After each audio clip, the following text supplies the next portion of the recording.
अस्सलामुअलैकुम। Top news 24 से मैं हूं राशिद। अब तक की ताज़ा तरीन खबर आपको देने जा रहे हैं। खबर आ रही है बलूचिस्तान के इलाके सिब्बी से। सिब्बी में बम धमाका हुआ है। धमाके में 4 एफसी एहलकार शहीद और 6 शदीद ज़ख्मी हो गए हैं।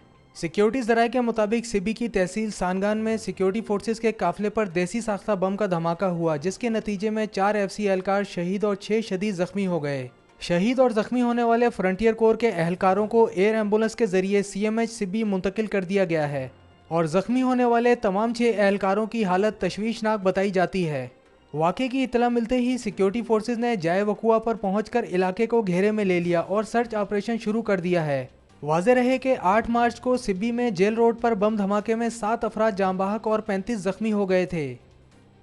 टॉप न्यूज़ 24 से फिलवक्त इतना ही। अगर आपने हमारे चैनल टॉप न्यूज़ 24 को अभी तक सब्सक्राइब नहीं किया तो सब्सक्राइब करके बेल नोटिफिकेशन पे क्लिक ज़रूर कर दें। इससे हमारी आने वाली हर ब्रेकिंग न्यूज़ सबसे पहले आप तक पहुंच जाएगी। टॉप न्यूज़ 24 से राशिद खान को इजाज़त दीजिए, फिर मिलेंगे नेक्स्ट ब्रेकिंग न्यूज़ के साथ। अल्लाह हाफिज़।